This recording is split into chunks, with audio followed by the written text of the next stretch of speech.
السلام علیکم ویور، آج آپ کے لیے ایک اور نئی ویڈیو لے کے حاضر ہوا ہوں۔ آج ہم بات کریں گے بلغم کے بارے میں۔ بلغم جو کہ کھانے کی وجہ سے تیل ڈالڈا جو چیزیں ہم کھاتے ہیں اس کی وجہ سے بلغم بن جاتا ہے، ریشہ سا بن جاتا ہے، اور جو اس کی وجہ سے سر بھاری ہوتا ہے، کانوں میں آوازیں آنے لگتی ہیں۔ تو اس کے لیے آج ہم آپ کے لیے ایک نسخہ لے کے آئے ہیں۔ یہ دو چیزیں ہیں۔ سب سے پہلے ہے چاول۔ آپ چاول کوئی سے بھی چاول لے لیں، کوئی سے بھی عام چاول لے لیں۔ اور دوسری چیز ہے ہمارے پاس، یہ ہے آگ کا دودھ۔ یہ آپ دیکھ سکتے ہیں، یہ آگ کا پتہ ہے، یہ آگ کی ٹہنی ہے۔ اس کے ساتھ آپ نے ایک پتہ توڑ کے آہستہ تھوڑا تھوڑا کر کے آپ نے دودھ جمع کر لینا ہے۔ یہ آپ نے دودھ جمع کر لینا ہے۔ تو چاول آپ مقدار میں لے لیں، آپ جتنا بھی لینا چاہیں، 100 گرام یا 50 گرام۔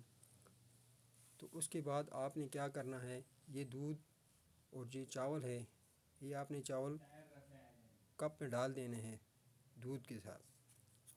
اس طرح چاول نیچے ہوں اور دودھ اس کے اوپر ہو، تقریباً آدھا انچ اوپر ہونا چاہیے دودھ، چاول نیچے ڈوبے ہونے چاہیے۔ جب آپ اس طرح کا عمل کر لیں گے، اس کے بعد آپ نے اس کو رکھ لینا ہے کسی سائے والی جگہ میں۔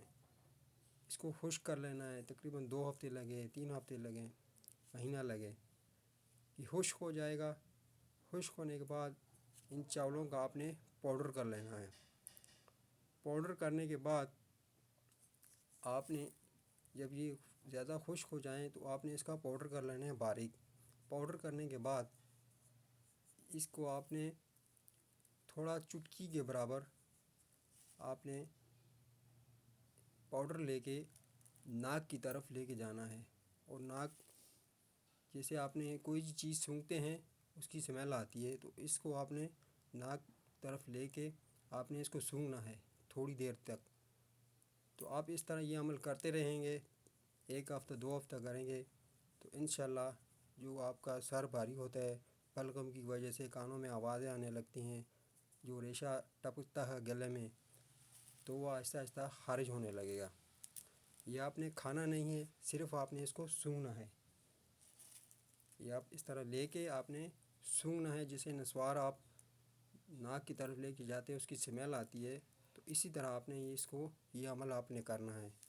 1 ہفتہ کریں، 2 ہفتہ کریں، جب تک آپ کا یہ بلغم خارج نہیں ہو سکتا۔ تو ویور، یہ ویڈیو آپ کو کیسی لگی؟ ہمارے چینل کو سبسکرائب، لائک اور شیئر کریں، بیل آئیکن پریس کریں تاکہ ہماری نئی آنے والی ویڈیو آپ کو اپڈیٹ ہوتی رہے۔ شکریہ۔